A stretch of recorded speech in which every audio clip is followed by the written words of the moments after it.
अस्सलाम वालेकुम। आज सबसे स्टार्ट करना है हमने index numbers chapter number 5। Index numbers क्या होते हैं? बेसिकली इंडेक्स नंबर में बेसिकली हम चेंज मेजर करते हैं रिलेटेड कोई दो वेरिएबल्स के दरमियान में। Measuring change between related variables दो भी हो सकते हैं तो ज़्यादा भी हो सकते हैं। फॉर एग्जांपल अगर हमने देखना हो 2005 में की निस्बत अब कितनी इन्फ्लेशन हो गई है या डिफ्लेशन या रुपीज़ की वैल्यूज़ किसी भी चीज़ के दरमियान में जो कोई है आपने रिलेटेड जो है चेंज मेजर करना हो तो हम इस तरह से इंडेक्स नंबर्स के थ्रू मेजर करते हैं। बेसिकली इंडेक्स नंबर्स जो है इकोनॉमिक्स और अकाउंटिंग वगैरह में ज़्यादा यूज़ होता है। Percentage change in value of items. For example किसी भी चीज़ का हम ले सकते हैं कि वीट की प्रोडक्शन में या वीट की प्राइस में प्रीवियस ईयर्स की निस्बत इस ईयर इंक्रीज़ हुआ या डिक्रीज़ हुआ, ये हम इंडेक्स नंबर्स के थ्रू देखते हैं। इंट्रोडक्शन देखते हैं। सबसे पहले इंडेक्स नंबर है कि the buying power of rupees varies from time to time as the amount of commodity. अब जो है buying power of rupees same नहीं रहती। फॉर एग्जांपल 2005 में रुपीज़ की वैल्यू कुछ और थी और अब रुपीज़ की वैल्यू कुछ और है, तो ये वेरी करती है टाइम टू टाइम।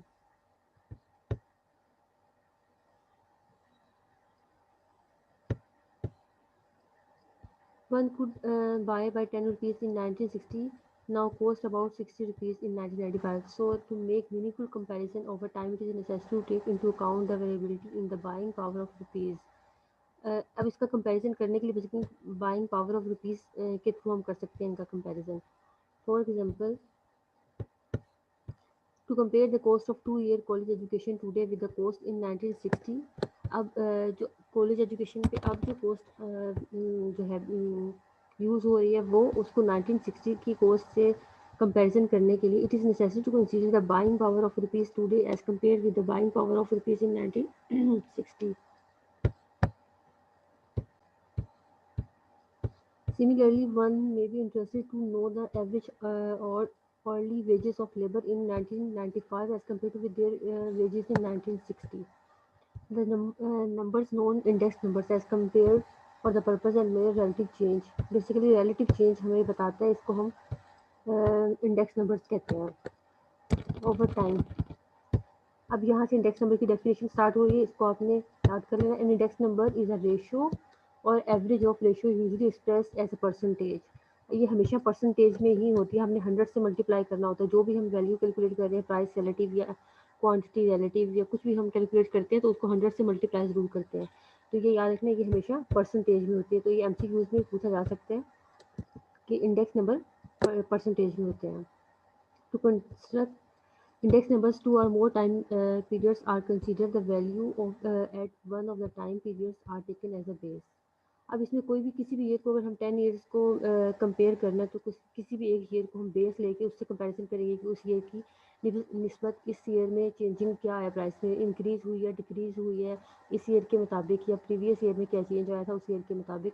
तो हर ईयर को हम कंपेयर कर सकते हैं कोई एक बेस ईयर फिक्स कर कर। The ratio of the values at the other time periods to base period when expressed as a percentage show percentage change in the value uh, from the value of the base period. The index numbers is denoted by usually IN।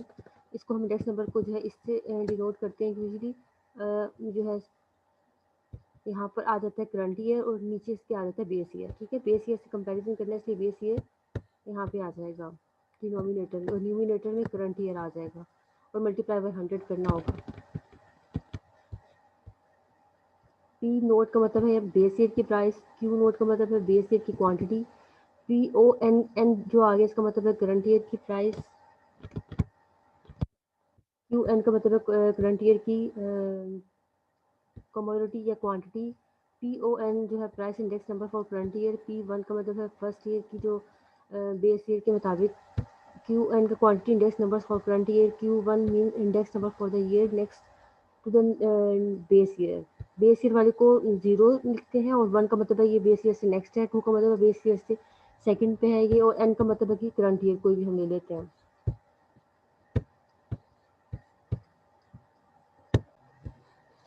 MCQs में ये भी आ सकता है कि base year का जो है हमेशा वैल्यू 100 आती है, ये आपने याद रखना है। Example 5.1, the data given below is available about the price of wheat for the years 1989 to 1994. The interest to compare the price of a wheat in base year, taking 1989 as a base year, 1989 को as a base year ले लें। इस mean ये जो हमारी value होगी 85 को 85 से डिवाइड करेंगे, इसको बेस ईयर से ही 85 बेस ईयर है और यही यहाँ पे करंट ईयर है, तो इसकी वैल्यू 100 आ जाएगी 85 को 85 से डिवाइड करने से। 96 को 85 से डिवाइड करेंगे और मल्टीप्लाई बाय 100 करेंगे। इस तरह से इसकी प्राइस आ जाएगी 112 को भी 85 से डिवाइड करेंगे, मल्टीप्लाई बाय 100। हमारा जो है बेस ईयर वो फिक्स है 85, लेकिन करंट ईयर चेंज होता जा रहा है। सबसे पहले फॉर्मूला लिखा है, price index for the year is calculated by the ratio current year की प्राइस बेस ईयर की प्राइस मल्टीप्लाई बाय 100, ये इसका फॉर्मूला है। फर्स्ट वाले की कैलकुलेट की तो 100 आ गई, 85 को 85 से डिवाइड किया, मल्टीप्लाई बाय 100। सेकंड में जाके आपने 96 को डिवाइड किया 85 से, मल्टीप्लाई बाय 100, ये वैल्यू आ गई। 112 को डिवाइड किया 85 से, मल्टीप्लाई बाय 100, ये वैल्यू आ गई। सो इस तरह से सारी वैल्यूज कैलकुलेट कर लेंगे। अब जो वैल्यू 100 से बड़ी आ रही है, इट मीन कि इन ईयर्स में जो है प्राइस इंक्रीज हुई है, और जो वैल्यू 100 से बिलो होगी उसका मतलब होगा वो उनकी वैल्यूज़ में डिक्रीज आया है, लेकिन यहाँ पे मोस्टली सारी वैल्यूज़ में इंक्रीमेंट ही हुआ है। The price index column indicates percentage of 1989 price for each year. For example, the price in 1992 is 145.88% of the price in 1989. So the price of wheat is 45.88% higher in 1992 as compared to with the wheat price in 1989. Next आ जाते हैं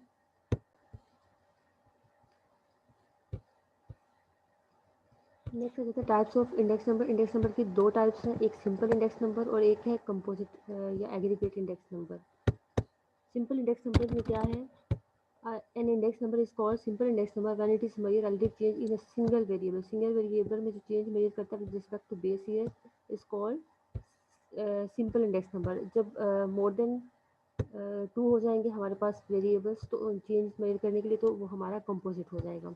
इसकी definition है, for example index number for the wages of labours, index number for the wheat price, index number for the volume of commodity produce purchase sold consume over time.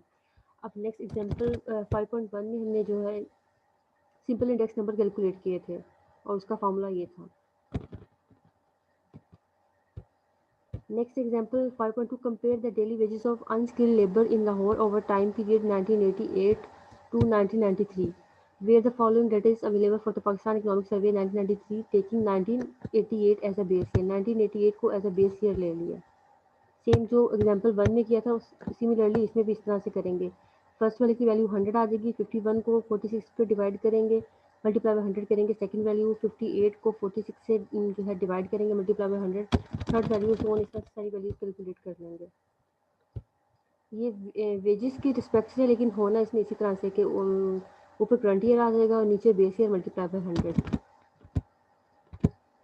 इस तरह से सारी values calculate कर ली। इन सब में भी आप देखेंगे इंक्रीज हुआ है, डिक्रीज नहीं हुआ, वैल्यूज में इंक्रीमेंट शो हो रहा है।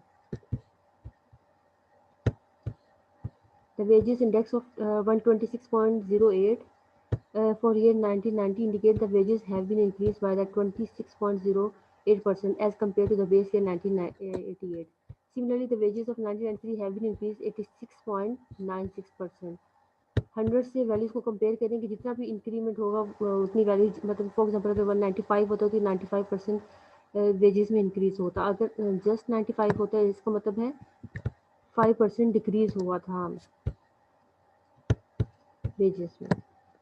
अगर 100 से वैल्यू बड़ी होगी तो वो इंक्रीमेंट शो करेगी, 100 से वैल्यू छोटी होगी तो वो डिक्रीज शो करेगी। नेक्स्ट है कंपोजिट और एग्रीगेट इंडेक्स नंबर। क्या index number is called composite और aggregate index number when it is measured relative change in two और मोर वेरिएबल्स। टू और मोर वेरिएबल्स के दरमियान में जो है चेंज मेजर करते हैं तो उसको हम एग्रीगेट या कंपोजिट इंडेक्स नंबर कहते हैं। सिंगल वेरिएबल के दरमियान में होगा तो सिंपल, और अगर 2 या मोर वेरिएबल्स के दरमियान में होगा तो कंपोजिट। नेक्स्ट इसकी फर्दर दो ब्रांचेस हैं, एक अनवेटेड और एक वेटेड इंडेक्स नंबर। नेक्स्ट आ जाते हैं अनवेटेड की भी फर्दर एग्जांपल। जो क्लासिफिकेशन है for the price index number, quantity या वैल्यू। इन 3 तरह से आप मेजर कर सकते हो, प्राइस में चेंजिंग, क्वांटिटी में चेंजेस या फिर वैल्यू में चेंजेस। अब वैल्यू में चेंज आप मेजर इस तरह से करेंगे कि आपने प्राइस को क्वांटिटी से मल्टीप्लाई करेंगे तो वो वैल्यू हो जाएगी। अगर आपने फॉर एग्जांपल कैलकुलेट करनी है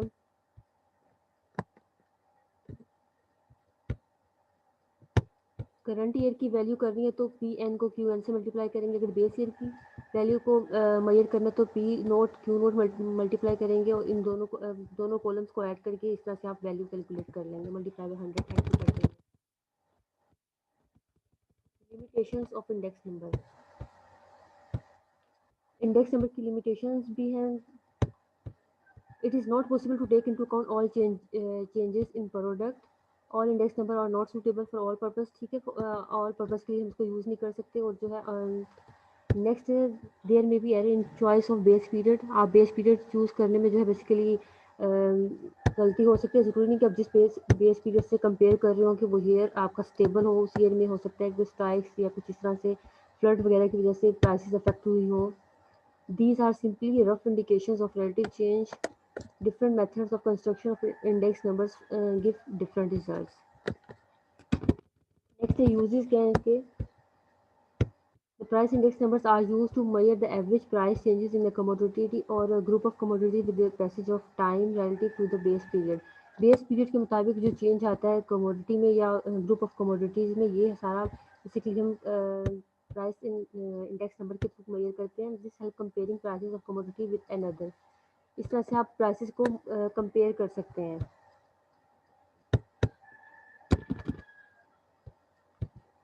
इंडेक्स नंबर यूज़ होता है बाइंग पावर ऑफ मनी के लिए भी। Index number CPI price indexes are used to as a factor to cancel out the effect of inflation and deflation by the government as base measure change in the price of consumer goods। अब ये consumer price index है, ये as a factor use होता है inflation या deflation के effect को देखने के लिए। The wholesale price index numbers help in adjustment of the contract prices and payment by industrial organization। ये जो wholesale prices है ये इंडस्ट्रियल जो है वो कैलकुलेट कराते हैं, उससे वो अपनी जो है प्रोड्यूसर की सेलिंग प्राइस या चेंजेस को मेजर करते हैं, देखते हैं। The quantity index numbers are used to measure the changes in the quantity produced, consumed, purchased, sold, exported and imported। The index number are helpful for economics and businessmen to describe existing condition and help to plan the near future। Basically index number को calculate future के लिए कराते हैं कि production increase करें decrease करें कि उसके रिस्पेक्ट से क्या करना चाहिए, इसलिए ये इंडेक्स नंबर्स को कैलकुलेट करते हैं कि प्रीवियस ईयर्स में ये था इसकी, तो नेक्स्ट ईयर में इसकी प्राइसेस में या किसी भी चीज़ में प्रोडक्शन में क्या अफेक्ट आ रहा है। The index number for import export prices help to measure the changes in terms of trade of country. Next construction of price index. अब जो इसको प्राइस इंडेक्स को कंस्ट्रक्ट करते हैं वो इन जो है डिफरेंट इंडेक्स नंबर्स को इन्वॉल्व करते हैं कि उन्होंने क्या सब स्टेप्स करने होते हैं। सबसे पहला स्टेप उनका होता है पर्पस एंड स्कोप, कि आप किस लिए जो है ये इंडेक्स नंबर कैलकुलेट करें, इसका पर्पस और स्कोप क्लियरली पता होना चाहिए। The first step is to define the purpose of the index number should be clearly mentioned why where and what changes are to be measured. Number 2 है selecting components commodities price of commodity, आपने किन commodities की जो है price index calculate करना है और किस एरिया से डाटा लेना है, ये सारी चीज़ें भी आपने अपने स्टेप्स में आपके इन्वॉल्व होगी। As index number is constructed to represent particular purpose, so it is important to select the commodities to be included keeping in view the cost of collecting। ठीक है, इसकी कॉस्ट क्या है। The item should be precisely defined in terms of quality specification relative to data really available over time, कि वो आपको जो data आप जहाँ से लेना चाह रहे हो वो आपको ओवर टाइम मिल भी जाएगा। For practical purpose the number of items selected should not be less than 20। अब ये एमसीक्यू के लिए इंपॉर्टेंट है कि आपने लेस देन 20 जो है आइटम्स नहीं लेने हैं फॉर प्रैक्टिकल पर्पस। क्वेश्चन में हो सकते हैं लेकिन अगर कोई ये काम कर रहा है प्राइसेस को मेजर करने के लिए तो लेस देन 20 प्राइसेस नहीं होनी चाहिए। लेस देन 20 किसी भी आइटम के नंबर नहीं होना चाहिए, कम से कम 20 आइटम ज़रूर होने चाहिए उसमें। The sampling should be carried out with the care and postage are listed prices are not retail prices sometimes. Next है C part choosing the base year, आपने बेस ईयर वो लेना है जो स्टेबल ईयर होगा। उसमें कोई इन्फ्लेशन, डिफ्लेशन, फ्लड या इस तरह की कोई स्ट्राइक्स वगैरह अफेक्ट ना हुई हो prices. The purpose of constructing index numbers is to make comparisons, so the base year should be chosen care the year of normal prices and should not be a year too far from the current year. It is also possible to use average. Average भी ले सकते हैं आप base year को. Prices of several years to act as the base year. It may be average of 3 years. Usually base year is taken fixed because of comparison purpose, but it may be taken variable in case of to calculate link relative भी calculate कर सकते हैं। Link relative का मतलब होता है कि हर year को प्रीवियस ईयर से कंपेयर करना, एक बेस ईयर फिक्स करने के बजाय हर ईयर को उसके पिछले वाले ईयर से कंपैरिजन करते हैं, जिसको लिंक रिलेटिव कहते हैं। डी पार्ट है चूजिंग द वेट। अब वेट का मतलब है हर आपने हर जो है उसको इक्वल इम्पोर्टेंस नहीं देनी है। कुछ वेरिएबल्स को आप ज़्यादा इंपॉर्टेंस देते हैं, कुछ को कम, तो इसके मुताबिक उसकी रिलेटिव इंपॉर्टेंस के मुताबिक जो है आपने वेट भी असाइन करने हैं इनको। As all the commodities selected are not equally important, so they should be give different weights. For example wheat should be given more weight as compare to tea. इस एग्जाम्पल से ये बात clear हो जाती है कि जो आपको वीट को आप इंपॉर्टेंस देते हो वो आप टी को नहीं देते हैं। नेक्स्ट आता है इसके बाद the weights chosen for the price index may be quantities of the base year or the current year. It depends upon the situation of weight to be used. The quantities may be quantities produced or quantities marketed because agriculture, economics or proportion of food produced. ये सारी चीज़ें आपकी theoretical के लिए हैं, इसको आपने अच्छी तरह से रीड कर लेना है। और ये एमसीक्यूज के लिए इंपॉर्टेंट है कि वैल्यू किस चीज़ की इक्वल होती है। वैल्यू हमेशा प्राइस इंटू क्वांटिटी की इक्वल होती है। ठीक है, आप चाहे बेस ईयर की ले रहे हो चाहे करंट ईयर की ले रहे हो, वैल्यू इक्वल होगी प्राइस इंटू क्वांटिटी। और वेट इस तरह से साइन करते हैं, weight is equal to value over summation of values. Next है चूजिंग ऑफ द एवरेज। ये लास्ट है इसका step. An index number can be considered on as the average ratio according to the definition of index number. For example, consider k commodities arithmetic mean of k ratios is computed. अब इस तरह से वो average लेते हैं, लेकिन हम usually arithmetic mean he use करते हैं अपने क्वेश्चंस में। लेकिन आपने ये याद रखना है एमसीक्यूज के लिहाज से इंपॉर्टेंट कि ज्योमेट्रिक मीन जो है बेसिकली वो बेस्ट एवरेज है इंडेक्स नंबर में जो यूज़ करें तो डाटा आपको अच्छा रिजल्ट देगी। Other averages such as geometric mean, harmonic mean, or median can also be used instead of arithmetic mean. Although geometric mean is the more appropriate for averaging ratio, but in practice arithmetic mean is used for convenience के लिए आप mathematic mean use कर लेते हैं, लेकिन best averages के लिए geometric mean होती है। नेक्स्ट देखें इससे related.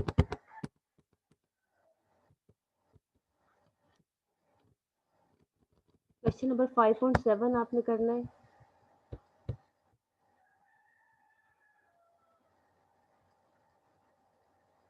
Find the index number of the price following data taking average price of all years as a base। अब आपने एवरेज प्राइस यानी कि इन सब वैल्यूज़ को ऐड करके इनकी एवरेज कैलकुलेट कर लेनी है। सारी प्राइसेस को ऐड करके आपकी जो एवरेज आएगी वो आपका बेस ईयर होगी। फॉर एग्जांपल वो वैल्यू आ जाती है आपकी 17 मुझे श्योर नहीं है लेकिन मैं वैसे बता रही हूँ कि 17 वो वैल्यू आ जाती है फॉर एग्जांपल। तो इसका मतलब है आपने हर वैल्यू को 17 से डिवाइड करते जाना है और मल्टीप्लाई बाय 100 करते जाएंगे तो आपके पास इसका इंडेक्स नंबर आ जाएगा। Example 5.8 given the prices of commodities पर month for the period 1945 to 1960 as। अब आपको यहाँ ईयर्स और प्राइसेस गिवन है। फर्स्ट पे आपने क्या करना है, construct index number for the correct to decimal place, यानी कि इस मीन कि आपने पॉइंट के बाद 2 डेसिमल तक डाटा को लेना है, ज़्यादा वैल्यूज़ को नहीं करना, 4 तक नहीं लेना, बस 2 तक लेना है। 1945 एज अ बेस ईयर। अब 1945 इस प्राइस को एज अ बेस ईयर लेना है। पहली वाली तो 100 आ जाएगी, बाद में 18.97 को डिवाइड किया, 12.7 से मल्टीप्लाई 100 सो इस तरह से आप करते गए 1945 की प्राइस को हर एक बेस ईयर में लेते गए, तो इस तरह से आपका एक फर्स्ट पार्ट हो जाएगा। सेकंड पार्ट में उन्होंने कहा है average price of all the years as base prices. अब सारी प्राइसेस को ऐड करके इनका एवरेज कैलकुलेट कर लेना, जो एक्स बार की वैल्यू आएगी उसको आपने यूज़ करना है एज अ बेस पीरियड। वो आपने जो भी वैल्यू आएगी यहाँ से वो हर एक प्राइस से डिवाइड करते जाएंगे, मल्टीप्लाई बाय 100 आपका प्राइस रिलेटिव आते जाएंगे। नेक्स्ट है question number 5.9 Find the index number using number 1 and 1977 as a base. 1977 इस प्राइस को आपने एज अ बेस लेना है, पहली वैल्यू 100 आ जाएगी। नेक्स्ट 25 को 22.5 से डिवाइड करेंगे, मल्टीप्लाई बाय 100 आपकी सेकंड वैल्यू। थर्ड वैल्यू 27.5 को डिवाइड करेंगे 22.5 सो ऑन थर्ड, सो इस तरह से आप सारी वैल्यूज कैलकुलेट कर लेंगे। सेकंड पार्ट में average of the price as a base, सारी प्राइसेस का जो है एवरेज ले लेना है, ऐड कर लेना है और डिवाइड कर लेना है, मतलब जितने नंबर ऑफ वैल्यूज़ हैं आपके पास एक एक्स बार की वैल्यू आ जाएगी। उस एक्स बार की वैल्यू को हर प्राइस से डिवाइड करते जाना, मल्टीप्लाई 100 करेंगे तो आपके पास जो है इंडेक्स नंबर आ जाएंगे इनके लिए, एवरेज प्राइस। नेक्स्ट 5.10 सेम ये भी जैसे आपने ऊपर किया, following data index number taking 1930 की जो है इसकी वैल्यू पहले बेस ईयर लेकर आपने सारी वैल्यूज कैलकुलेट कर लेनी है।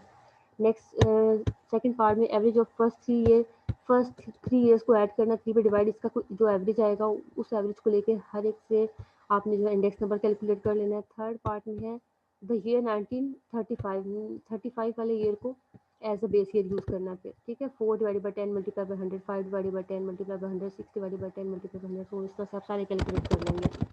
Next, 5.11, the following figures show the wholesale prices of refined petroleum per gallon in UK for the year specified. On the basis of 1923 is equal to 100, इसमें कि 1923 को उन्होंने बेस ईयर लिया, इसकी अगर वैल्यू 100 आ रही है तो construct a series of price relatives, आपने प्राइस रिलेटिव्स कैलकुलेट करने हैं। ये वाली वैल्यू पहली वाली 100 आ जाएगी, 13 को 13 से डिवाइड करेंगे, मल्टीप्लाई बाय 100, ये 100 आ जाएगी। Next 13.5 divided by 13 multiply by 100, इस वाली वैल्यू को आपने सारी वैल्यू से डिवाइड करते जाना है इस बेस ईयर को, तो आपके पास प्राइस रिलेटिव आते जाएंगे। 5.1 to construct index number for the prices for the following data taking 1960 as base। अब यहाँ पे 1960 की वैल्यू जो है 50, इसको अगर बेस ईयर लेके यहाँ पे भी आपने सारे जो है प्राइस रिलेटिव को कैलकुलेट कर लेना है। आई होप आपको ये समझ आ गया होगा, अगर कोई प्रॉब्लम हो तो आप पूछ लीजिएगा। एक क्वेश्चन 5.13 भी आप कर लीजिएगा, ये भी इसी तरह से होना है कि आपने जो है 1953 की जो वैल्यू है उसको एज अ बेस पीरियड लेना है, ये वाली वैल्यू को आपने एज अ बेस लेना है और बाकी सारी वैल्यूज़ को कैलकुलेट करना है। सेम ये भी आपके जो ऊपर क्वेश्चन किए उनकी तरह है।